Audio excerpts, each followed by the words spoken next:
எனக்காகவும் உங்களுக்காகவும் ரத்தம் சிந்தி மரித்து உயிரோடு இருக்கிற என் இயேசு கிறிஸ்து இன்றைக்கு என்னையும் உங்களையும் விசாரிக்கிறார். விசாரித்து என்ன காரியத்தில் உங்களுக்கு ஆரோக்கியம் வரணுமோ, சுகத்திலேயோ பொருளாதாரத்திலேயோ சூழ்நிலைமைகளிலேயோ குடும்பங்களிலேயோ உறவுகளிலேயோ எல்லாவற்றையும் ஆண்டவர் இன்றைக்கு உட்கார்ந்து உங்களை விசாரிக்கிறார். அல்லேலூயா. எருசலேமே, யார் உன்மேல் இறங்குவார்கள்? யார் உன்மேல் பரிதபிப்பார்கள்? யார் உன்னிடத்துக்கு திரும்பி உன் சுக செய்தியை விசாரிப்பார்கள்? யார் உன்மேல் இறங்குவார்கள்? இன்றைக்கு இங்கே இருக்கிற நமக்கு எல்லாருக்கும் ஒரு ஆதங்கம் இருக்கும். யாருமே என் மேலே இரக்கம் காட்டுவதில்லை, யார் தான் என் மேலே இறங்குவாங்க அப்படின்னு சொல்லி ஒரு ஆதங்கம் எல்லாருக்குள்ளே இருக்கும். நம்முடைய வேலைகளை செய்கிறோம், நம்முடைய முன்னேற்றத்துக்காக நாமே பாடுபட்டு முன்னேற வேண்டியிருக்கிறது. விழுந்தாலும் ஸ்தோத்திரம், தட்டி கொடுக்கறதுக்கு யாரும் இல்லை, முன்னேறினாலும் பாராட்டுவதற்கு யாருமே இல்லை என்று சொல்லி உங்களில் அநேகருக்கு இந்த வருத்தங்கள் வலிகள் இருக்கலாம். யார் என் மேல் இறங்குவார்கள்? யாராச்சும் என் மேலே இறக்கமாக இருக்கக்கூடாதா? யாருமே என் மேலே இறக்கமாக இல்லையே, நான் தான் எனக்கு எல்லாத்துக்கும் பொறுப்பா? என்னை விசாரிக்க, என்னுடைய காரியங்களை மேற்போட்டு கொள்ள யாருமே இல்லையா? ஸ்தோத்திரம்.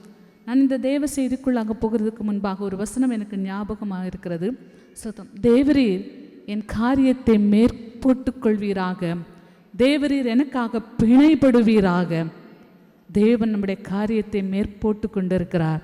தேவன் எனக்காக பிணைப்பட்டு இருக்கிறார். அடுத்ததாக இந்த வசனத்தில் நான் வாசிக்கிறோம், யார் உன்மேல் பரிதபிப்பார்கள்? யார் தான் என் மேலே பரிதபிப்பாங்க? வீட்டார் கூட பரிதபிக்கிறதில்ல, நண்பர்கள் பரிதபிக்கிறதில்ல, எனக்காக யார் தான் பரிதபிக்க முடியும் என்கிற ஏக்கம் கவலை உங்களுக்குள்ளே இருக்கலாம்.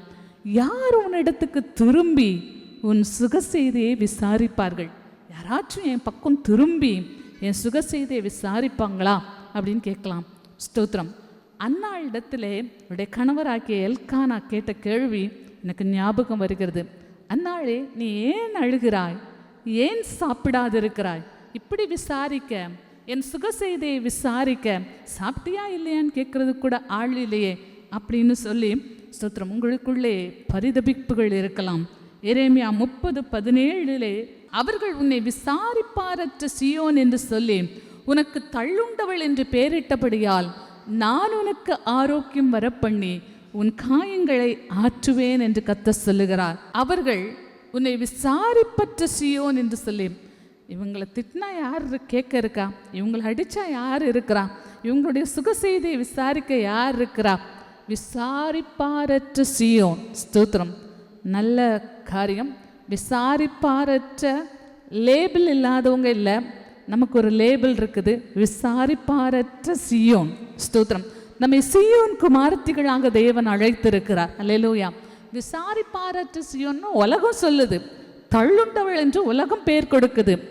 ஆனால் என் தேவன் நம்முடைய வலது கையை பிடித்து, ஸ்தோத்திரம், இடது கையை நம்முடைய தோளின் மேலே வச்சு சொல்கிறாரு, நான் உனக்கு ஆரோக்கியம் வரப்பண்ணி உன் காயங்களை ஆற்றுவேன் என்று கர்த்தர் சொல்லுகிறார்.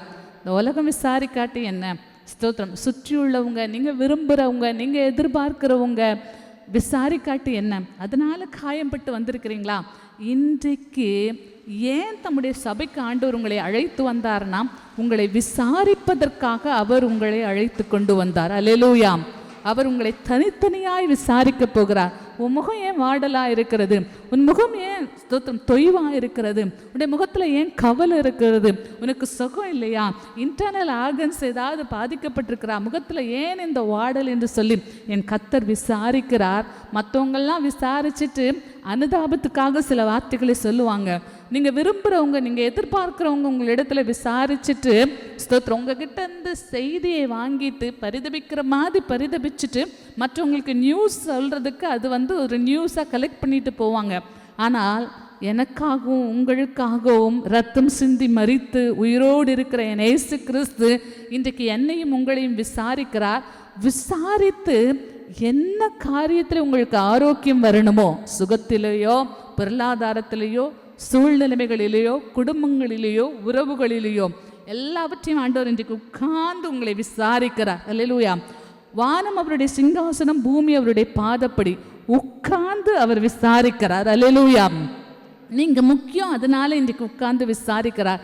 விசாரித்து உங்களுக்கு ஆரோக்கியம் வர பண்ணி உங்கள் காயங்கள், நீங்கள் காயப்பட்டிருந்தீங்களா, யாருமே இறக்கம் செய்யலை, யாருமே பரிதபிக்கலை, யாருமே என் சுக செய்தியை விசாரிக்கலைன்னு நீங்கள் காயப்பட்டிருந்தீங்களா, அந்த காயத்தை எல்லாம் இன்றைக்கு தம்முடைய இரத்தத்தினாலே தம்முடைய தழும்புகளாலே உங்கள் காயங்களை ஆற்ற சர்வ வல்லமையுள்ள தேவனாக இந்த இடத்துல உங்கள் பக்கத்தில் வந்திருக்கிறார். தூரத்தில் எங்கேயோ இருக்கிற தேவனை ஆராதிக்க அல்ல, உங்கள் பக்கத்தில் உள்ள தேவனை நீங்கள் ஆராதிக்க வந்திருக்கிறபடினாலே அவர் உங்களை விசாரிக்கிறார்.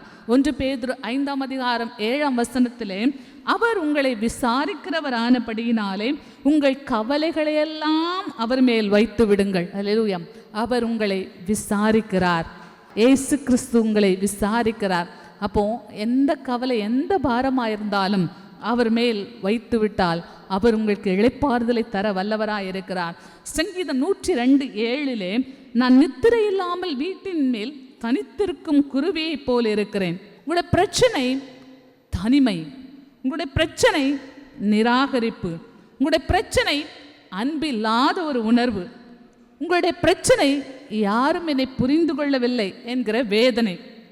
அந்த சங்கீதத்திலே தாவீதுனுடைய சூழ்நிலைமைகள் எல்லாம் பார்க்கும்போது பாழடைந்த ஒரு சூழ்நிலைமை, கைவிடப்பட்ட உணர்வு, ஆதரவற்ற வாழ்வு, உலர்ந்த ஒரு அனுபவங்கள், உலர்ந்த ஆவிக்குரிய வாழ்க்கை, ஜெபிக்க முடியவில்லை, ஸ்தோத்திரம், இல்லாத ஒன்றுக்காக ஏங்கிக் கொண்டே இருக்கிறேன், கிடைக்காமல் தூரமாய் போய்கொண்டிருக்கிற ஒரு அன்புக்காக தொடர்ந்து போராடி கொண்டிருக்கிறேன் என்கிற உலர்ந்த ஒரு அனுபவம், உலர்ந்த ஒரு ஆவிக்குரிய அனுபவம், எலும்புகள் எரிவது போன்ற ஒரு வாழ்க்கை, ஒரு உணர்வு, இருதயம் உலர்ந்த பூவை போல் வாடிப்போன ஒரு நிலைமை.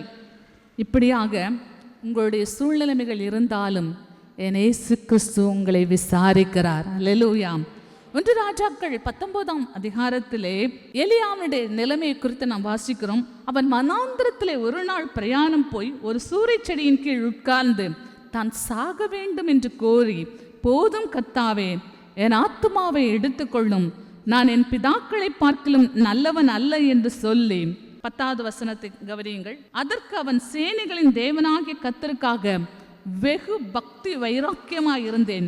இஸ்ரவேல் புத்திரர் உமது உடன்படிக்கையை தள்ளிவிட்டார்கள், உம்முடைய பலிபீடங்களை இடித்து உம்முடைய தீர்க்கதரிசிகளை பட்டயத்தினால் கொன்று போட்டார்கள். நான் ஒருவன் மாத்திரம் மீந்திருக்கிறேன், என் பிராணனையும் வாங்க தேடுகிறார்கள்.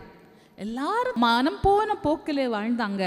நானும் இஸ்ரவேலின் தேவனாகிய கர்த்தருக்காக வெகு பக்தி வைராக்கியமாக இருந்தேன்.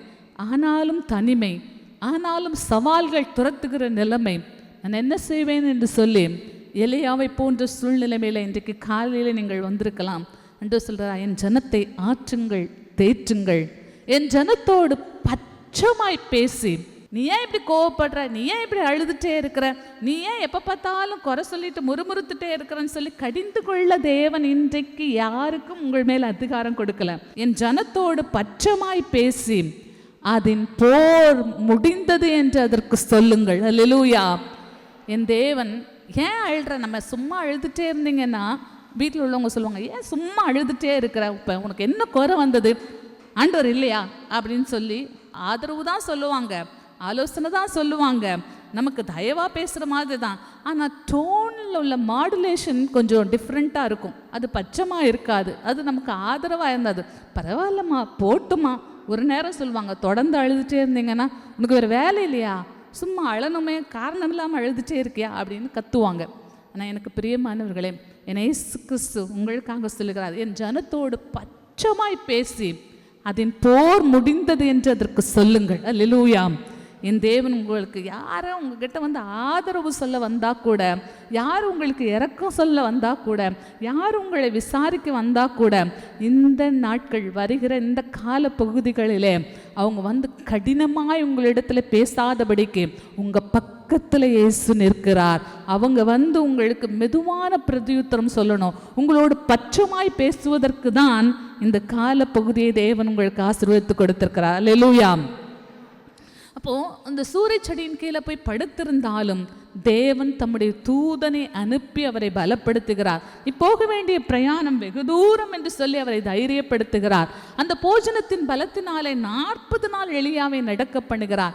இன்றைக்கு தேவன் கொடுக்கிற இந்த வார்த்தையின் பலத்தினாலே அடுத்த 40 நாட்களை கழிப்பில்லாமல் கழிக்க, கழிப்பில்லாமல் ஜெயமாய் வாழ தேவன் உங்களுக்கு இரக்கம் செய்வாராக. அல்லேலூயா.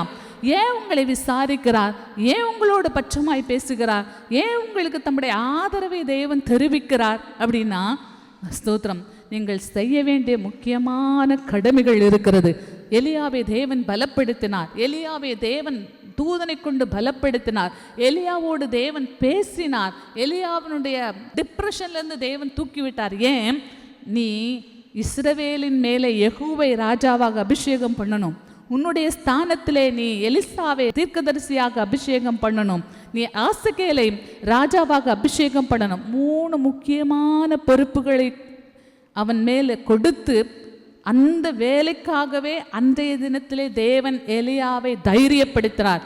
இன்றைக்கு தேவன் இந்த வருகிற நாட்களில் ஆகஸ்ட் ஆயிடுச்சு, மீதியுள்ள 5 மாதங்கள், இந்த ஆகஸ்டையும் சேர்த்தா 5 மாதங்கள், அதில் நீங்கள் செய்ய வேண்டிய முக்கியமான 3 பொறுப்புகளை நிறைவேற்றுவதற்கான பலனை இன்றைக்கு தேவன் தருவாராக. அல்லேலூயா. ஏன் உங்களை தேவன் விசாரிக்கிறார்? நீங்கள் செய்ய வேண்டிய கடமை, நீங்கள் செய்ய வேண்டிய பொறுப்பு பெரிதாக இருக்கிறார். அது முக்கியமான 3 வேலைகளை இந்த வருடத்திலே முடிக்க தேவன் இரக்கம் செய்வாராக. அல்லேலூயா. நான் தனிமையாக இருக்கிறேன், நான் நிராகரிக்கப்பட்டிருக்கிறேன் ஆண்டவரே, நான் அன்பில்லாத ஒரு உணர்வு எனக்குள்ளே இருக்குது, நான் அதிகமாக எல்லாரிடத்தில் அன்பு செலுத்துகிறேன், என்னிடத்தில் அன்பு செலுத்துகிறது குறைவாக இருக்கிறது. பவுல் கூட இதை சொன்னார், நான் அதிகமாய் உங்களிடத்தில் அன்பு கூறுகிறேன், ஆனால் குறைவாக அன்பு கூறப்படுகிறேன் என்று சொன்னார். இப்படி உங்களுக்கும் இந்த பிரச்சனைகள் இருக்கலாம். அன்பில்லாத ஒரு உணர்வு, யாரும் புரிந்து கொள்ளவில்லையே என்கிற அங்கலாய்ப்பு, ஸ்தோத்திரம், பாழடைந்த ஒரு சூழ்நிலைமை, எல்லாம் பாழாக கிடக்குது, ஒன்லையும் ஒரு ரெஃப்ரெஷ்மெண்ட் இருந்த மாதிரி இல்லை, இருக்கிறதும் பாழானது மாதிரி தான் இருக்குது, கைவிடப்பட்ட உணர்வு இருக்கிறது, ஆதரவற்ற வாழ்வு இருக்கிறது, உலர்ந்த ஆவிக்குரிய அனுபவங்கள் இருக்கிறது, எலும்புகள் எரிவது போல உணர்வு இருக்கிறது, இருதயம் உலர்ந்த புல்லை போல் இருக்கிறது என்று சொல்லி உங்களுடைய அங்கலாய்ப்புகள் இருந்தாலும் ஆண்டவர் சொல்லுகிறார், உங்களுடைய வலது கையை பிடித்து சொல்லுகிறார், பயப்படாதே, நான் உன்னுடன் இருக்கிறேன். அல்லேலூயா. யாருமே விசாரிக்கல, தனிமையா இருக்கிறேன், வீட்டிலே தனித்திருக்கிற ஒரு புறாவை போல இருக்கிறேன். நீங்க புறாதான், ஸ்தோத்திரம். கூட்டமா இருந்தா சந்தோஷம், கூட்டமா இருந்தா பல காரியங்களை ஜெயிக்கலாம், ஆனால் தனிமைப்படுத்தது போல எனக்கு கூட கை கொடுக்க யாருமே இல்லை என்று சொல்லலாம். ஸ்தோத்திரம். சங்கீதத்திலே 31ஆம் சங்கீதத்தை சொல்லுகிறது, செத்தவனை போல முழுவதும் மறக்கப்பட்டேன், உடைந்த பாத்திரம் போலானேன். உங்களுடைய நிலைமை மறக்கப்பட்ட அனுபவம். நான் நிறைய பேருக்கு நன்மை செய்தேன், பதிலுக்கு நன்மை வரும் என்று காத்திருந்தேன். அட்லீஸ்ட் நன்மை செய்யாட்டிலும் என்னுடைய முயற்சிகளை தூத்து போடாத, என்னுடைய முயற்சிகளுக்கு முட்டுக்கட்டா இல்லாதவர்களாவது எனக்கு இருக்கலாமே அப்படின்னு சொல்லி உங்களில் நிறைய பேர் அங்கலாய்க்கலாம். செத்தவனை போல மறக்கப்பட்ட நிலைமையில நீங்கள் இருக்கலாம். வனாந்தர நாரைக்கு ஒப்பானேன் என்று சொல்லுகிறார், பாழான இடங்களில் தங்குற ஆந்தையை போலானேன் என்று சொல்லி சங்கீதத்திலே தாவீது சொல்லுகிறார். ஸ்தோத்திரம். புகையில் உள்ள துருத்தியை போலானேன். ஒரு தீபம் தொடர்ந்து எரியணும்னா அந்த திரி எரிந்து கொண்டே இருக்கணும். அந்த திரி கொஞ்ச நேரத்தில் கருப்பு பிடிச்சு புகை பிடிச்சு அதனுடைய பிரகாசம் மங்கி போகும். ஒரு காலத்தில் நான் நல்லா ஜெபிச்சேன், ஒரு காலத்தில் நல்லா பைபிள் வாசித்தேன், இப்போ என்னால் பைபிள் வாசிக்க இன்ட்ரெஸ்ட் இல்லை, இப்போ என்னால் ஜெபிக்க முடியலை. ஒரு காலத்தில் நான் நல்ல ஊழியம் செஞ்சேன், இப்போ என்னால் ஊழியம் செய்ய முடியலை. புகையில் உள்ள துருத்தியை போலானேன், வனாந்தரத்திலே தங்கும் நாரையை போலானேன். ஸ்தோத்திரம். பாழான இடங்களில் தங்கும் ஆந்தையை போலானேன் அப்படின்னு சொல்லி உங்களுடைய சூழ்நிலைமைகள் இருந்தாலும் ஆண்டவர் இன்றைக்கு இந்த சொல்லப்பட்ட எந்த சூழ்நிலைமையில வந்திருந்தாலும் கர்த்தர் உங்களை விசாரிக்கிறார். விசாரிக்கிறவர் ஏதோ ஒரு மோட்டிவேஷனலாக ஒரு வேர்டு கொடுத்து உங்களை அனுப்பலை, சொல்லுகிறவர், விசாரிக்கிறவர், உங்களை விசாரித்து உங்களை குணப்படுத்தி நீங்கள் மிகுந்த கனி கொடுக்கும்படியாக கர்த்தர் உங்களை சுத்தம் பண்ணி அனுப்புவார். நீங்க போகும்போது மற்ற எல்லாருக்கும் உங்களுக்கும் ப்ராஃபிட்டா லாபம் உண்டாக்குகிறவர்களாக கர்த்தர் உங்களை ஆசீர்வதிப்பாராக. ப்ரொடக்டிவா, நீங்கள் கனி கொடுக்கிறவர்களாக, புதிய புதிய காரியங்களை செய்கிறவர்களாக, எல்லாவற்றையும் நன்றாக யோசித்து செய்கிறவர்களாக கர்த்தர் உங்களை ஆசீர்வதிப்பாராக. அல்லேலூயா. உங்களுடைய அனுபவங்கள் எப்படி இருக்கலாம் என்று சொன்னால், யோபு 15:33 கவனித்தால், பிஞ்சுகள் உதிர்ந்து போகிற திராட்சை செடியை போலவும் பூக்கள் உதிர்ந்து போகிற ஒலிவ மரத்தை போலவும் அவன் இருப்பான். பிஞ்சுகள் உதிர்ந்து போகிற திராட்சை செடி, பூக்கள் உதிர்ந்து போகிற ஒலிவ மரம். பிஞ்சுகள் கனியாகணும். கனி சந்தோஷத்தை கொடுக்கணும், கனி லாபத்தை கொடுக்கணும், நல்ல பொருளாதாரத்தை ஈட்டி கொடுக்கணும். ஆனால் அது மெச்சூர் ஆகிறதுக்குள்ளேயே வாடி போகுது. எனக்கு ஏதாவது ஒரு ஐடியாஸ் வருது, அது இம்ப்ளிமெண்ட் பண்ணுறதுக்குள்ளேயே அதனுடைய எல்லா ஆலோசனைகளும் தூர்ந்து போகுது. ஒரு பிஸ்னஸை தொடங்குறேன், அதிலிருந்து நல்ல லாபம் வர்றதுக்கு முன்னாடியே அந்த பிஸ்னஸ் வாடி போகுது, அந்த பிஸ்னஸ் நொடிச்சு போகுது, அந்த பிஸ்னஸை நான் க்ளோஸ் பண்ணுற மாதிரி வருது. எதையாவது நான் ஸ்டார்ட் பண்ணேன்னா கொஞ்சம் ஃப்ளரிஷ் ஆகி வர்ற மாதிரி இருக்குது, கொஞ்சம் செழிப்பாகி வர்ற மாதிரி இருக்குது, முற்றும் முடிய அது பூரணமாகிறதுக்கு முன்னாடியே உதிர்ந்து போகுது. நிறைய பேருக்கு கற்பங்கள், ஸ்தோத்திரம், கன்சீவ் ஆனதுனால சந்தோஷப்படுகிறேன், ஆனால் பல முறை கருச்சிதைவு வந்துடுது. பிஞ்சுகள் உதிர்ந்து போகிற திராட்சை செடியை போல நான் இருக்கிறேன், பூக்கள் உதிர்ந்து போகிற ஒலிவ மரத்தை போல இருக்கிறேன். பூ காயாக வேண்டும், காயிலிருந்து கனியாகி அநேகர் ஆசீர்வதிக்கப்படணும், அநேக பொருளாதார வசதியினால் உண்டாகணும். அதுக்கு முன்னாடியே பூவிலேயே உதிர்ந்து போகுது, சிலது பிஞ்சிலேயே உதிர்ந்து போகிறது. என் ஆசீர்வாதம் நிறைவேறாமல் போகிறது. ஆரம்பித்த காரியங்கள் எனக்கு தோல்வியில் முடியுது.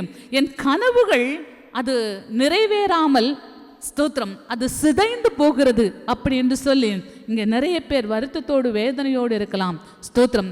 யோவேல் தீர்க்கதரிசி சொல்லும்போது சொல்லுகிறார், கடைசி நாளில் மாம்சமான யாவர் மேலும் என் ஆவியை ஊற்றுவேன், உங்கள் குமாரரும் குமாரத்திகளும் தீர்க்க தரிசனம் சொல்லுவார்கள், உங்கள் மூப்பர்கள் சொப்பனங்களை காண்பார்கள், உங்கள் வாலிபர்கள் தரிசனங்களை அடைவார்கள். அல்லேலூயா. தரிசனங்களை அடைய முடியாமல் பாதியில கனவுகள் சிதைந்து போகிறது. இப்படிப்பட்ட அனுபவம் இருக்கலாம். என் தேவன் தம்முடைய பரிசுத்த ஆவியானவரை இன்றைக்கு நம்மேல் பொழிந்தருளுவாராக. என்ன உங்களுக்குள்ளே தொடங்கினாரோ அதை உங்களுக்குள்ளே முடிக்க, விசுவாசத்தை துவங்குகிறவரும் முடிக்கிறவருமாக இயேசு கிறிஸ்துவினுடைய பாதங்களை இன்றைக்கு பிடித்துக் கொள்வோமாக. உங்கள் வாழ்நாளிலே நீங்கள் பிறந்தது முதல் இதுவரைக்கும் பல காரியங்கள் தொடங்கி அது முடிவிடாத பாதையில நின்றிருக்கும். தொடங்கப்பட்ட வீடுகள் இன்னும் பிரதிஷ்டை பண்ணப்படாமல் இருக்கலாம். எது தொடங்கினீங்களோ அது பாதையில நின்னாலும் சரி, அதை ஷட்டர் போட்டு மூடி இருந்தாலும் சரி, இன்றைக்கு பரிசுத்த ஆவியானவர் உங்கள் மேல் பொழிந்தருளி நீங்கள் எந்த இடத்துல அதில் பிரேக் விட்டீங்களோ அதிலிருந்து இதுவரைக்கும் ஒருவேளை 7 வருஷம் அது தாமதமாக இருக்கும், ஒருவேளை 12 வருஷம் அது முடங்கி இருக்கும், ஒருவேளை 18 வருஷம் அது முடங்கி இருக்கும். எத்தனை வருஷம் அது முடங்கி இருந்ததோ அத்தனை வருஷங்களுக்கு ஏற்ற வேகத்தோடு, ஏற்ற பலத்தோடு, ஏற்ற எல்லா அனுகூலங்களோடு நீங்கள் தொடங்கினதை செய்து முடிக்க என் தேவன் உங்களுக்கு இரக்கம் செய்வாராக. அதுக்கு தலைக்கல்லை செருபாபேல் கொண்டு வருவான். அதற்கு கிருபை உண்டாவதாக, கிருபை உண்டாவதாக என்று சொல்லப்படும். தலைக்கல்லாகிய இயேசு கிறிஸ்துவை இன்றைக்கு அந்த இடத்துக்கு கொண்டு போங்க. அதற்கு கிருபை உண்டாவதாக, கிருபை உண்டாவதாக என்று சொல்லப்படுவதாக. இதுவரைக்கும் தரித்திரம், எதை தொடங்கினாங்களோ அதை முடிக்க மாட்டாங்க, எதை தொடங்கினாங்களோ அதெல்லாம் பாதியில விட்டுருவாங்கன்னு சொல்லி உங்க மேல பேர் இருந்ததுல, இது முதற்கொண்டு எதை நீங்கள் தொடங்கினதை முடிக்காம இருக்குதோ அந்த இடத்துல கிருபை உண்டாவதாக, கிருபை உண்டாவதாக என்று சொல்லப்படுவதாக. எதை தொடங்கினீங்களோ அதை உங்க கையிலேயே நிறைவேற்ற என் தேவன் உங்களுக்கு இரக்கம் செய்வாராக. அப்சலோமை குறித்து நம்ம எல்லாருக்கும் தெரிந்த விஷயத்தை நான் உங்களுக்கு நினைவுபடுத்த விரும்புகிறேன். அப்சலோம் தாவீதுனுடைய சிங்காசனத்தை காலத்துக்கு முன்பாக தீர்க்க தரிசனத்துக்கு விரோதமாக பறித்து கொண்டார். இப்ப தாவீதும் அவனோடு இருந்த மனுஷர்களும் வனாந்திரத்துக்கு போய்விட்டாங்க. அப்போ ஸ்தோத்திரம், தாவீது வனாந்தரத்தில் இருந்தாலும் ஒரு படையை அனுப்பி அப்சலோமுக்கு விரோதமாக யுத்தத்துக்கு கிளம்புகிறார். ஆனால் போகும்போது சொல்லிவிட்டார், பிள்ளையாண்டானாகிய அப்சலோம் மேல் உங்கள் கைகளை யாரும் போடக்கூடாது என்று சொல்லிட்டார். 2 சாமுவேல் 18ஆம் அதிகாரம் 9ஆம் வசனம் முதல் 15ஆம் வசனம் வரைக்கும் நான் வாசிக்கிறேன். அப்சலோம் தாவீதின் சேவகருக்கு எதிர்ப்பட்டான். அப்சலோம் கோவேறு கழுதையின் மேல் ஏறி வரும்போது அந்த கோவேறு கழுதை சன்னல் பின்னலான ஒரு பெரிய கர்வாலி மரத்தின் கீழ் வந்ததினாலே அவனுடைய தலை கர்வாலி மரத்தில் மாட்டிக்கொண்டு அவன் வானத்துக்கும் பூமிக்கும் நடுவே தொங்கினான். அதை ஒருவன் கண்டு யோவாவுக்கு அறிவித்து, இதோ அப்சலோமை ஒரு கர்வாலி மரத்தின் மேல் தொங்க கண்டேன் என்றான். அப்பொழுது யோவா அதை தனக்கு அறிவித்தவனை நோக்கி, நீ அதை கண்டாயே, பின்ன ஏன் அவனை அங்கே வெட்டி தரையிலே தள்ளி போடவில்லை? நான் உனக்கு 10 வெள்ளிக்காசையும் ஒரு கச்சையும் கொடுக்க கடமை உள்ளவனாய் இருப்பேனே என்றான். அந்த மனுஷன் யோவாவை நோக்கி, என் கைகளில் 1000 வெள்ளிக்காசு நிறுத்து கொடுக்கப்பட்டாலும் நான் ராஜாவுடைய குமாரன் மேல் என் கையை நீட்ட மாட்டேன்.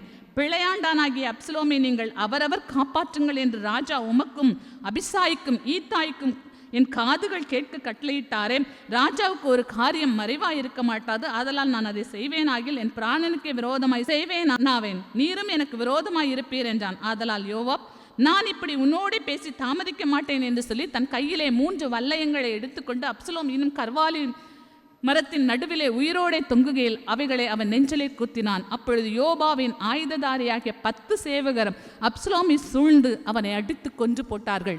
அப்சலோம் ரொம்ப நிறைய முடி வளர்க்கிறவனாக இருந்தான். ஸ்தோத்திரம். அவனுடைய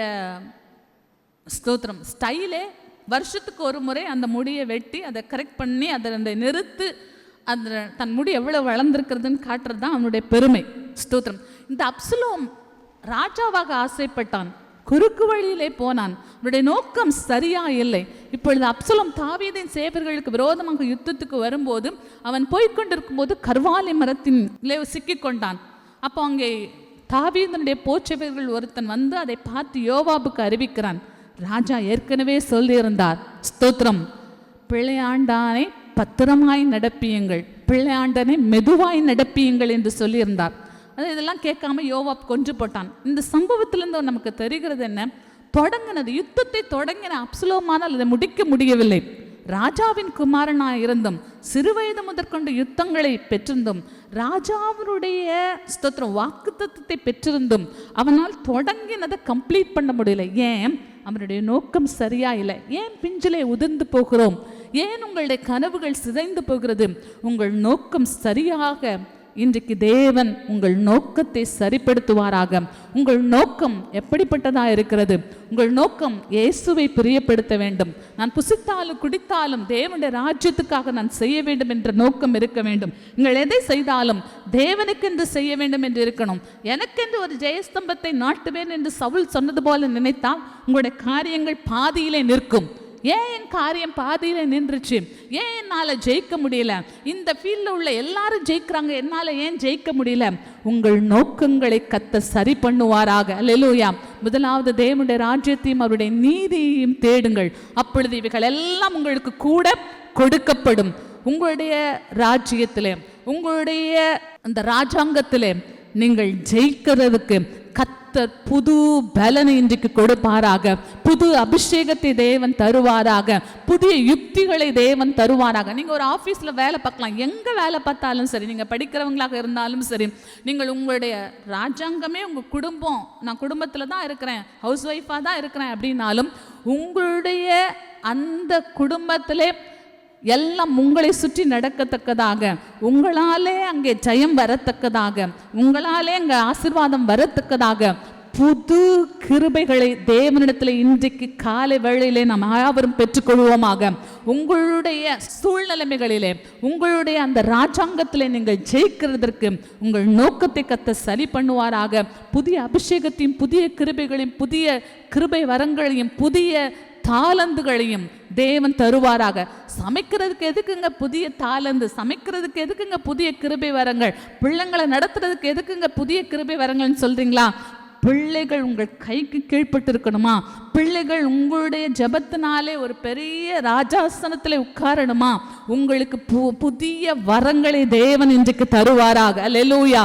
உங்க குடும்ப ஆசீர்வாதத்துக்கு, உங்களுடைய கேர்சல் ஆசீர்வாதத்துக்கு, உங்களுடைய ஊழிய வட்டாரங்களுடைய ஆசீர்வாதத்துக்கு புதிய கிருபைகளையும் புதிய தாளந்துகளையும் தேவன் தருவாராக. ரட்சிக்கப்படுறாங்க, ஞானஸ்தானம் எடுக்கிறதுக்கு முன்னாடி பின்வாங்கி போயிறாங்கன்னு சொல்லி பிஞ்சுகளிலே உதிர்கிற அனுபவங்கள் இருக்குதான். இன்றைக்கு தேவன் நீங்க செய்கிற எல்லா காரியங்களிலும் ஸ்தோத்திரம் ஆசீர்வாதத்தை கட்டளையிடுவாராக. அல்லேலூயா. 10 காரியத்தை செஞ்சா 10லயும் தேவன் ஆசீர்வாதத்தை கட்டளையிடுவாராக. 5 செஞ்சா 5லயும், ஒண்ணு தான் செஞ்சாலும் அதுலயும் தேவன் ஆசீர்வாதத்தையும் நிறைவையும் தேவன் கட்டளையிடுவாராக. ஒரு காரியமானாலும் பிஞ்சிலே உதறக்கூடாது. அல்லேலூயா. நீங்க ஒரு சேமிப்பு ஒரு 5 வருஷம் போட்டிருப்பீங்க, ஸ்தோத்திரம், அது கூட இனிமே இருக்கக்கூடாது என்று தேவன் உங்களை பூரணமாக்குவாராக. ஸ்தோத்திரம். அது ஏதோ ஒரு அவசர தேவை வந்துச்சு, வேற எந்த பணமும் இல்லை, அந்த எஃப்டியை உடைக்கணும், அந்த ஆர்டியை க்ளோஸ் பண்ணணும், அப்படி எதுவுமே இல்லாதபடிக்கு எதை போட்டாலும் அதை பூரணமாய் ஸ்தோத்திரம் அதனுடைய முழு ஃபுல் ஃப்ளெஜ்டா அந்த ஆசீர்வாதத்தை அனுபவிக்கிறதுக்கு தேவன் ஒரு விசேஷித்த அபிஷேகத்தை இன்றைக்கு ஒவ்வொருவர் மேலும் கட்டளையிடுவாராக. எதுவும் பாதியில நிற்காது. அல்லேலூயா. என்னென்ன காரியத்துக்கு நீங்க அஸ்திபாரம் போட்டீங்களோ அதை உங்களுடைய கைகளை கட்டி தீர்ப்பதாக. அல்லேலூயா. நான் இடம் வாங்கிட்டேன், என் பிள்ளைங்க வேலைக்கு போய் வீடு கட்டட்டும், இல்லை, நீங்க அஸ்திபாரம் போட்டீங்க, நீங்க அந்த இடத்தை வாங்கினீங்க, அதுல வீடு கட்டுறதுக்கு உங்களுக்கு தேவன் பலன் தருவாராக, உங்களுக்கு ஆசீர்வாதத்தை விரிவடைய பண்ணுவாராக. ஸ்தோத்திரம். அல்லேலூயா. எதை தொடங்குனீங்களோ அதை செய்கிறதுக்கு தேவன் உதவி செய்வாராக. ஆகாய் 1ஆம் அதிகாரம் 6ஆம் வசனத்தை நாம் கவனித்தால், நீங்கள் திரளாய் விதைத்தும் கொஞ்சமாய் அறுத்து கொண்டு வருகிறீர்கள், நீங்கள் புசித்தும் திருப்தியாகவில்லை, குடித்தும் பரிபூரணம் அடையவில்லை, நீங்கள் வஸ்திரம் உடுத்தியும் ஒருவனுக்கும் குளிர்விடவில்லை, கூலியை சம்பாதிக்கிறவன் பொத்தலான பையில் போடுகிறவனாய் அதை சம்பாதிக்கிறான். பொத்தலான பையிலே பணத்தை போடுகிறது போல அனுபவம் இருக்கிறதா? இன்றைக்கு தேவன் உங்களை விசாரிக்கிறாரே, எல்லா காணசையும் தேவன் விசாரித்து எல்லாவற்றையும் ஆரோக்கியத்தை கட்டளையிட ஸ்தோத்திரம் இன்றைக்கு உங்கள் நடுவிலே வந்திருக்கிறார், நம்முடைய நடுவிலே வந்திருக்கிறார். நீங்கள் திரளாய் விதைத்தும் கொஞ்சமாய் அறுத்து கொண்டு வருகிறீர்கள். ஈசாக்கு பஞ்ச காலத்திலே விதை விதைத்தான். தேவன் அந்த தேசத்தில் தானே அவனுக்கு 100 மடங்கு ஆசீர்வாதத்தை கட்டளையிட்டார். அல்லேலூயா. இப்போ ஒரு ஆசீர்வதிக்கப்பட்டவன், உடன்படிக்கை உள்ள மனிதனுடைய ஆசீர்வாதம் என்ன? எதை விதைக்கிறோமோ அதுல 100 மடங்கு பலன். அல்லேலூயா. இந்த ஸ்கீம்ல பணம் போட்டேன், இல்லை இவங்க ரெக்கமெண்ட் பண்ணாங்க, இவங்க சஜஸ்ட் பண்ணாங்கன்னு சொல்லி இந்த இதில் பணம் போட்டேன், அப்படி ஒரு ஸ்கீமே இல்லை அப்படின்னு சொல்லி நீங்கள் போடுகிறதெல்லாம், நீங்கள் எடுக்கிற முயற்சி எல்லாம் வீணாய் போய் கொண்டு இருக்கிறதா? கர்த்தர் இன்றைக்கு உங்களை விசாரிக்கிறார். அல்லேலூயா. அந்த ஸ்கீம் புதுசாக இருந்தாலும் சரி, நீங்கள் ஜோம் பண்ணிட்டு அந்த ஸ்கீமில் பணம் போட்டிங்கன்னா உங்கள் நிமித்தம் அந்த ஸ்கீம் ஆசீர்வதிக்கப்படும். அல்லேலூயா. உங்கள் நிமித்தம் அதில் இன்வெஸ்ட் பண்ணுற எல்லாருக்கும் பெருக்கம் உண்டாகும். அல்லேலூயா. எல்லாரையும் ஆசீர்வதிக்கிறவர் உங்களை கைவிடுவாரா? உங்களுக்கும் அதில் பெருக்கம் ஆசீர்வாதம் உண்டாகும். நீங்கள் திரளாய் விதைத்தும் கொஞ்சமாய் அறுத்து கொண்டு வருகிறீர்கள், புசித்தும் திருப்தியாகவில்லை, குடித்தும் பூரணம் அடையவில்லை, பரிபூர்ணம் அடையவில்லை, நீங்கள் வஸ்திரம் உடுத்தியும் ஒருவனுக்கும் குளிர் விடவில்லை, கூலியை சம்பாதிக்கிறவன் பொத்தலான பையிலை போடுகிறவன் போல் அதை சம்பாதிக்கிறான். ஆண்டவரே, கஷ்டப்பட்டு சம்பாதிச்சுட்டு வரோம், பொத்தலான பையிலை போடுகிறது போல் இருக்கிறது, வருமானத்தை விட செலவு அதிகமாக இருக்கிறது, எப்படி கால்குலேட்டிவாக இருந்தாலும் திடீர் செலவு வந்துடுது. ஸ்தோத்திரம். மருத்துவ செலவு வந்துடுது, திடீர்னு நஷ்டம் வந்துடுது, திடீர்னு விபத்து வந்துடுது அப்படின்னு சொன்னால், இன்றைக்கு தேவன் உங்கள் குடும்பத்தில் உங்களுடைய ஹாலில் நடுவில் நின்று சொல்கிறார், இம்மட்டும் வா, மிஞ்சி வராதே. அல்லேலூயா. இதுவரைக்கும் 7 மாதங்கள்ல நீங்க எவ்வளவு சம்பாதிச்சிங்களோ அதெல்லாம் பொத்தலான பையில போடுறது போல கடன் வாங்கி பள்ளங்களை நிரப்புகிற அனுபவமா இருந்திருக்கலாம். வருமானம் இருந்தும் சேமிப்பு இல்லை, வருமானம் இருந்தும் செலவுக்கு பத்தலை அப்படின்னு சொல்லி உங்களுடைய வாழ்க்கை அங்கலாய்ப்பாய் இருந்திருக்கலாம். என் உழைப்புக்கு சரியான அங்கீகாரம் இல்லை, நான் கஷ்டப்பட்டு உழைக்கிறேன், நியாயப்படி அந்த ப்ரமோஷன் எனக்கு தான் வந்திருக்கணும், நான் நேர்மையாக இருந்தேன், அந்த ப்ரமோஷன் எனக்கு தான் வந்திருக்கணும், என்னை தாண்டி அடுத்த கிரேடில் உள்ளவங்க ப்ரமோஷனுக்கு ரெக்கமெண்ட் பண்ணப்படுறாங்க, அடுத்த கிரேடில் உள்ளவங்களுக்கு அந்த ப்ரமோஷன்ஸ் போகுது அப்படின்னு சொன்னாலும், இன்றைக்கு என் தேவன் உங்களுக்குரிய பங்கை ஒருவரும் தொடாதபடிக்கு ப்ரிசர்வ் பண்ணி வச்சு, நீங்கள் நான் சொன்னனே போன வாரத்தில், தாவீது வர்ற வரைக்கும் அவர் சாமுவேலே இருந்தாலும், அவர் தான் முதல் பேர்சபா மட்டும் அவர் தீர்க்கதரிசியா இருந்தாலும், அவருடைய வார்த்தையை ஆண்டவர் கீழே விட மாட்டார். அவர் என்ன சொல்றாரோ அது அப்படி தேவன் ஆலோசனையை நிறைவேற்றி கொடுப்பார், யோசனைகளை நிறைவேற்றி கொடுப்பார். அவர் சொல்றவன், அவர் கை காட்டுறவன தேவன் அப்பாயிண்ட் பண்ணிடுவார். அவரே சொல்லிட்டார் எலியாவை பார்த்து, தேவன் தெரிந்து கொள்கிறவன் இவனாக்கும் சொல்லிட்டு. ஆனா தேவன் மைண்ட்ல நீங்க இருக்கீங்க, தேவனுடைய மைண்ட்ல நான் இருக்கிறேன், தேவனுடைய மைண்ட்ல தாவீது இருக்கிறாங்க. ஆண்டவர் சொல்லிட்டாரு, நீ பார்க்கிறவனை நான் பார்க்கணும்னு நினைக்கிறாத, நான் பார்க்கிறவனை நீ பாரு. அல்லேலூயா. ஆண்டவர் நீங்க வர்ற வரைக்கும் ஸ்தோத்திரம் உங்களுக்கான ஆசீர்வாதத்தை ப்ரிசர்வ் பண்ணி வைப்பார். ஆனா நீங்க எப்படி இருக்கணும், அது ப்ரிசர்வ் பண்ணி வைப்பார். அவர் மாறாதவர், அவருடைய இடத்தில் வேற்றுமையான நிழல் ஒண்ணுமே இல்லை. இவங்களுக்கு செய்வார், எனக்கு செய்ய மாட்டார், எல்லாருக்கும் செய்வார், எனக்கு செய்ய மாட்டார் அப்படின்னு சொல்லி ஆண்டவர் மேல பழி போட முடியாது. ஸ்தோத்திரம். ஆண்டவர் பட்சபாதம் உள்ள தேவன் அல்ல, அவர் சொல்லியும் செய்யாதிருக்கிறவர் அல்ல. நீங்க அவருடைய இருதயத்துக்கு ஏற்றவர்களாக அவரை பாடி, அவரை துதித்து, அவருக்கு விருப்பமானதை செய்து, அவர் மனதுக்கு ஏற்றதை செய்து, அவரிடத்துல நெருங்கி அவருடைய விருப்பத்தை சம்பாதித்துக் கொள்ள வேண்டும். ஏன் ஆராதனைக்கு வர்றோம்? இயேசுனுடைய விருப்பத்தை சம்பாதிக்கிறதுக்காக. ஏன் ஆராதனைக்கு வர்றோம்? இயேசுவை சந்தோஷப்படுத்த. ஆராதனைக்கு வந்தா அந்த வாரத்தை சமாதானமா கழிக்கலாம், அப்படி அல்ல. நான் எதுக்கு ஆண்டவர்கிட்ட வாரேன்? இயேசுவை நேசிக்கிறேன், அதனால ஆராதனைக்கு வாரேன். இயேசு என்னை ரட்சித்திருக்கிறார், அதனால ஆராதனைக்கு வருகிறேன். ஏன் ஆராதனைக்கு வருகிறேன்? இயேசு எனக்கு ரொம்ப பிடிக்கும், அதனால ஆராதனைக்கு வர்றேன். ஸ்தோத்திரம். அவரை ஆராதிக்கிறதுக்கு ஒரு நாள் ஆண்டவர் கொடுத்திருக்கார். அந்த ஒரு நாள் அது ஃபுல்லா முழு இருதயத்தோடு, முழு பலத்தோடு, முழு ஆத்மாவோடு அவரிடத்துல அன்பு கூறுவேன். அல்லேலூயா. அவர் நம்ம இடத்துல வேற என்ன கேட்கிறார்? ஸ்தோத்திரம். பெரிய காணிக்கை அவர் கேட்கவில்லை, ரத்தம் சிந்தி எனக்கு பலி செலுத்தணும்னு கேட்கல. அவர் நம்ம இடத்துல கேட்கறதெல்லாம் ரொம்ப சிம்பிள். முழு ஆத்மாவோடு, முழு பலத்தோடு, முழு இருதயத்தோடு அன்பு கூற வேண்டும். அல்லேலூயா. அன்பு கூறுறவங்க கைகளை அசைத்து அல்லேலூயா சொல்லுவோமா? அல்லேலூயா. நான் இயேசுவை நேசிக்கிறேன், அதனால ஆராதனைக்கு வரேன். அவருடைய அன்பை சம்பாதித்துக் கொள்ளணும். நான் அவரிடத்தில் அன்பா இருக்கிறேன், அதை வெளிப்படுத்த வருகிறேன். அல்லேலூயா. அப்ப திரளாய் விதைத்தும் கொஞ்சமாய் சேமிக்கிறேன், கொஞ்சமாய் அறுத்து கொண்டு வருகிறேன். ஒரு திருப்தி இல்லை, திருப்தி இல்லாத வாழ்க்கை இருக்குதா? ஸ்தோத்திரம். இன்னும் ஒரு 4 மார்க் கூட எடுத்திருந்தா நல்ல காலேஜ் கிடைக்குமே. திருப்தி இல்லாத வாழ்க்கை இல்லை. ஸ்தோத்திரம். அவங்க வச்ச கட் ஆஃபை விட என்கிட்ட 4 மார்க்ஸ் அதிகமா இருக்குதுன்னு சொல்லத்தக்கதாக நம்முடைய பிள்ளைகளை தேவன் ஆசீர்வதிப்பாராக. இங்க இருக்கிற வாலிபர்களை தேவன் ஆசீர்வதிப்பாராக. இங்க இருக்கிற ஸ்தோத்திரம் இளம் பிள்ளைகள், ஸ்தோத்திரம் குட்டி பிள்ளைங்களை தேவன் ஆசீர்வதிப்பாராக. முன்னாடி வந்து அழகாய் ஆராதித்தாங்க. அல்லேலூயா. ஸ்தோத்திரம். அழகா தேவனை பாடுறாங்க. இந்த பிள்ளைகள் ஒரு நாளும் வெட்கப்பட்டு போவதில்லை. அல்லேலூயா. என் உழைப்புக்கு அங்கீகாரம் இல்லை, என் உழைப்புக்கு பலன் இல்லை, பொருளாதார இழப்பு இருக்கிறது என்று சொல்லி கலங்கி கொண்டிருக்கிறீங்களா? தேவன் உங்களை விசாரிக்கிறார். அல்லேலூயா. தேவன் உங்களை விசாரிக்கிறார். ஆகாய் தீர்க்க தரிசனத்திலே நம்ம கவனிக்கும் போது ஏன் இந்த கஷ்டம் அப்படின்னு பார்த்தீங்கன்னா, ஏன் இந்த கஷ்டம்? பொத்தலான பை அப்படின்னா ஸ்தோத்திரம். தேவனுடைய ஆலயத்தை இஸ்ரவேல் ஜனங்கள் கவனியாதபடியினாலே அவர்களுக்குள்ளே இந்த ஸ்தோத்திரம் நியாய தீர்ப்பை தேவன் கட்டளையிட்டார். ஏன் என் உழைப்புக்கு சரியான அங்கீகாரம் கிடைக்கல? ஏன் எல்லா டார்கெட்டை விட நான் குறைவாகவே இருக்கிறேன்? எல்லா ஸ்தோத்திரம் மார்க்கை விட அந்த உலகம் ஒரு மார்க் செட் பண்ணுது, உலகம் ஒரு பாயிண்ட் செட் பண்ணுது, அதை விட நான் குறைவாக தான் இருக்கிறேன். இயேசுடைய பிள்ளைகள், இயேசுவை ஆராதிக்கிறவங்க எல்லாத்துலையும் நிறைவாக இருக்கணுமே, எல்லாவற்றிலும் கூடுதலாக இருக்கணுமே. பவுல் சொல்லுகிறாரே, நீங்கள் அந்நிய பாஷை பேசுகிறீங்களா? நான் அதிகம் என்று சொல்லுகிறார். நீங்கள் பிரயாசப்படுகிறீங்களா? நான் அதிகம் என்று சொல்லுகிறார். ஆனால் நான் எல்லாத்துலேயும் குறைவாக இருக்கிறேனே அப்படின்னு சொன்னால், இந்த ஆகாய் தீர்க்க தரிசன புஸ்தகத்தில் ஏன் ஆண்டவரே இது எனக்கு இப்படி நடக்குது அப்படின்னா, ஆலயத்தை அவர்கள் சரியாய் கவனிக்காததுனாலே தேவனுடைய கோபம் அவர்களிடத்தில் வெளிப்படுது. ஏன் எனக்கு நிறைவு இல்லை? ஏன் எனக்கு பூரணம் இல்லை? ஏன் என் உழைப்பு அங்கீகரிக்கப்படவில்லை? ஏன் எனக்கு வர வேண்டியது கை தாண்டி இன்னொருத்தங்களுக்கு போகுது அப்படின்னா, ஸ்தோத்திரம், நீங்கள் தேவனுடைய ஆலயத்தின் மேல் உங்களுடைய சிந்தையை வைக்காமல், தேவனுடைய ஆலயத்தை விசாரிக்காமல் இருந்தால், நீ எருசலேமை மறந்தால், நீ தேவனுடைய வேதத்தை மறந்தால், நானும் உன் பிள்ளைகளை மறப்பேன் என்று சொல்லுகிறார். அவர் நீ என்னால் மறக்கப்படுவதில்லை என்று சொன்னாதான் நமக்கு பிழைப்பு. அல்லேலூயா. இந்த உலகமே மறந்தாலும் அவர் என்னை மறக்காமல் இருக்கணும். அல்லேலூயா.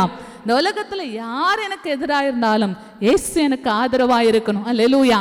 அதுதான் நம்ம பிழைத்திருக்கிறதுக்கு வழி. அப்ப யார் ஆதரவு கொடுத்தாலும் அது நமக்கு அவ்வளவு தூரம் நம்மை கை தூக்கி விடாதே. அப்போ எருசலேமே, நான் உன்னை என் முக்கியமான நிகழ்ச்சியிலும் என்னுடைய ஸ்தோத்திரம் முக்கியமான நாளிலும் நான் உன்னை மறந்தால் என் வலதுகை தன் தொழிலை மறப்பதாக என்று சொல்லி தீர்க்கதரிசிகள் சொல்றாங்க. அப்படின்னா தேவனுடைய ஆலயத்தை உங்கள் முக்கியமான நிகழ்ச்சி, உங்கள் பிறந்த நாளிலே, உங்கள் திருமண நாளிலே நீங்கள் நினைப்பது அவசியமாக இருக்கிறது. அல்லேலூயா. உங்களுடைய பிறந்த நாளில் தேவனுடைய சபையை நினைச்சு சபைக்கு வந்து ஜெபிக்கிறீங்களா? தேவனுடைய ஊழியக்காரர்களிடத்துல வந்து ஜெபிக்கிறீங்களா? இன்னொரு இடத்துல தீர்க்கதரிசி சொல்லுகிறார், நான் எருசலேமே உனக்காக நான் ஜெபிக்காதிருந்தால் என் நாவு தன் மேல்வாயோட ஒட்டிக்கொள்வதாக அப்படின்னு சொல்றார். கொஞ்சம் மேல்வாயோட கொஞ்சம் ஒட்டி வச்சு பாருங்க. நாக்க பேச முடியாது, சாப்பிட முடியாது, தண்ணி குடிக்க முடியாது. அப்போ எருசலேமை மறந்தால் எல்லாவற்றிலும் குறைவு வரும். ஸ்தோத்திரம். எருசலேமுக்காக ஜெபிப்பது அவசியமா இருக்கிறது. அந்த எருசலேம் என்று சொன்னால் இன்றைக்கு ஆவிக்குரிய சபை. எந்த சபையிலே தேவன் உங்களை போஷிக்கிறார், எந்த சபையிலே உங்களுக்கு ஞான போஜனத்தை கொடுக்கிறார், எந்த சபையிலே உங்களை விசாரிக்கிறார், எந்த சபையிலே உங்களை தேற்றுகிறார், இதுதான் எருசலேம். இந்த சபைக்காக உங்கள் ஜெபங்களிலே ஜெபிக்கிறீங்களா? இந்த சபைக்காக உங்களுடைய பிறந்த நாளிலே நினைவு கூறுறீங்களா? இந்த சபையை உங்கள் திருமண நாளில் நினைவு கூறுறீங்களா? திருமணத்தன்னைக்கு வர்றதோடு சரி, மற்ற எந்த திருமண நாளிலையும் சபையை நினைக்காம இருக்கிறீங்களா? இல்லை. ஏன் இவ்வளவு குறைவு? ஏன் வாழ்க்கையில் இவ்வளவு தூரம் முன்னேற்றம் இல்லாத நிலைமை? உங்களுடைய பலன் ஏன் உங்களுக்கு கிடைக்கல? நீங்கள் பிரயாசப்படுகிறதுடைய பலன் ஏன் உங்கள் கைக்கு வந்து சேரல? சபையை நீங்கள் முக்கியப்படுத்தாததுனாலே எல்லாவற்றிலும் உங்களுக்கு இருந்த முக்கியம் குறைவுபட்டது. சபையை நீங்கள் முக்கியப்படுத்தாததுனாலே உங்கள் ஆசீர்வாதம் ஸ்தோத்திரம் குறைவுபட்டு போனது. இன்றைக்கு உங்களுடைய மனதில் ஒரு தீர்மானத்தை எடுங்க. ஆண்டவரே ஸ்தோத்திரம், இதுவரைக்கும் என் வாழ்நாளில் எனக்கு வர வேண்டியதெல்லாம் என் கை தாண்டி போயிடுச்சு. இனி ஒரு ஆசீர்வாதமும் ஒரு நாள் கூட ஸ்தோத்திரம் உங்க அனுமதி இல்லாம என் கை தாண்டி போகக்கூடாது. அதுக்கு நான் என் சபையை முக்கியப்படுத்துவேன். ஸ்தோத்திரம். என் சபைக்காக நான் ஜெபிப்பேன், என் சபையை நான் விசாரிப்பேன், என் சபைக்காக என்னால் என்ன ஊழியம் முடியுமோ அதை நான் செய்வேன் என்று ஒப்பு கொடுக்கும் போது கர்த்தர் உங்களை திரளாய் பெருக பண்ணுவார். அல்லேலூயா. போஜன பலியையும் பான பலியையும் செலுத்துவதற்கான ஆசீர்வாதத்தை அவர் உங்களுக்கு கட்டளையிடுவார். வருஷங்களின் விளைவை நான் உங்களுக்கு திரும்ப அளிப்பேன். அல்லேலூயா. நீங்க மட்டும் கொஞ்சம் சபையை உங்களுடைய மைண்ட்ல கொண்டு வாங்க, கொஞ்சம் உங்க வாழ்க்கையில அதை கொண்டு வாங்க. தேவன் வருஷங்களின் விளைவே 35 வருஷம் உங்க வாழ்க்கையில பின்தங்கி போன ஆசீர்வாதம், பல வருடங்கள் பின்தங்கி போன உங்கள் ஆசீர்வாதத்தை தேவன் உங்கள் கிட்ட வர பண்ணுவார். அல்லேலூயா. உங்க கை நீட்டி அதை எடுத்துக்கொள்ளலாம். அல்லேலூயா. இன்னைக்கு ஒரு தீர்மானம் எடுங்க. ஆண்டவரே, உம்முடைய சபையை என் ஜெபங்களில் நான் நினைப்பேன், உம்முடைய சபையை நான் விசாரிப்பேன், என்னால் ஆன ஊழியத்தை நான் செய்வேன். சும்மா அட்டெண்டரா இல்லை, என்னால் ஆன ஊழியத்தை நான் செய்வேன் என்று ஒப்பு கொடுக்கும் போது உங்களுக்கு ஒரு நிறைவு உண்டாகும். அல்லேலூயா. வெடிப்புள்ள தொட்டியை போல நான் இருக்கிறேன் என்று சொல்லுங்க. ஸ்தோத்திரம். எரேமியா 2ஆம் அதிகாரம் 13ஆம் வசனத்திலே, என் ஜனங்கள் 2 தீமையை செய்தார்கள், ஜீவ தண்ணீர் ஊற்றாகி என்னை விட்டு விட்டார்கள், தண்ணீர் நிற்காத தொட்டிகள் ஆகிய வெடிப்புள்ள தொட்டிகளை தங்களுக்கு வெட்டி கொண்டார்கள். வெடிப்புள்ள தொட்டி, ஜீவ தண்ணீராம் ஆண்டவரை விட்டு விட்டார்கள். ஸ்தோத்திரம். ஒரு முக்கியமான டெசிஷன் எடுக்கும் போது ஆண்டவரை பின்னாடி தள்ளிட்டு வேற ஒன்றுக்கு உலகத்துக்கு முக்கியத்துவம் கொடுத்தீங்களா? வெடிப்புள்ள தொட்டி. அல்லேலூயா. உங்கள் பிள்ளைகளுடைய திருமணத்திலே வெடிப்புள்ள தொட்டியை சூஸ் பண்ணிட்டீங்களா? உங்களுடைய பிள்ளைகளுடைய திருமணத்தில் ஆண்டவரை 2ஆம் பட்சமாக நினைச்சிட்டீங்களா? இல்லையே, தேவ சபையில தான் வைத்த திருமணம் நடந்தது. தேவனுக்கு செலுத்த வேண்டிய கனத்தையும் தேவனுக்கு செலுத்த வேண்டிய மரியாதையும் சரியாய் செலுத்தினீர்களா? வெடிப்புள்ள தொட்டியை தெரிந்து கொண்டீங்களா? மன திருப்தி இல்லாத ஒரு நிலைமை. ஸ்தோத்திரம். வெடிப்புள்ள தொட்டினா நீங்க எவ்வளவு பிரயாசப்பட்டு அதுக்குள்ள தண்ணி ஊத்தினாலும் நிரம்பினது போல இருக்கும். ஆனா கொஞ்ச நேரத்துல அது ட்ரெயின் ஆயிரும், கொஞ்ச நேரத்துல அது பாதியா போயிரும். வெடிப்பு எவ்வளவோ அதை பொறுத்து இல்லாமலே போயிடும் தண்ணி. கொஞ்ச நேரம் ஆக ஆக அது குறைஞ்சு கொண்டே வரும். இப்படிதான் உங்களுடைய வாழ்க்கையில் ஆசீர்வாதம் இருக்கிறதா? வெடிப்புள்ள தொட்டியை சூஸ் பண்ணியிருக்கிறீங்களா? மன திருப்தி இல்லாத நிலைமை, உலக காரியங்களில் நம்பிக்கை வைத்து ஏமாற்றம் அடைகிற நிலைமை, ஆவிக்குரிய வெறுமை என் வாழ்க்கையில் இருக்கிறது என்று சொல்றீங்களா? இயேசு கிறிஸ்து ஜீவ தண்ணீராய் இன்றைக்கு உங்கள் தாகத்தை தீர்ப்பாராக. அல்லேலூயா. என்னை விசுவாசிக்கிறவனுடைய உள்ளத்திலிருந்து ஜீவ தண்ணீர் உள்ள நதிகள் புறப்பட்டு போகும் என்று சொல்லப்பட்டிருக்கிறது. நீங்கள் இயேசுவை விசுவாசித்தால் உங்கள் இருதயத்தில் இந்த ஜீவ தண்ணீர் உள்ள நதிகள் புறப்பட்டு போகும். ஆண்டவரை வைக்க வேண்டிய இடத்துல ஆண்டவருக்கு கொடுக்க வேண்டிய கனத்தை கொடுக்காம, ஆண்டவருக்கு கொடுக்க வேண்டிய அந்த ப்ரையாரிட்டியை கொடுக்காம, எதுக்கோ ப்ரையாரிட்டி கொடுத்து, எதுக்கோ முன்னுரிமை கொடுத்து உங்கள் ஆசீர்வாதங்களை நீங்களே வெடிப்பாக்கி கொண்டீர்களாம்.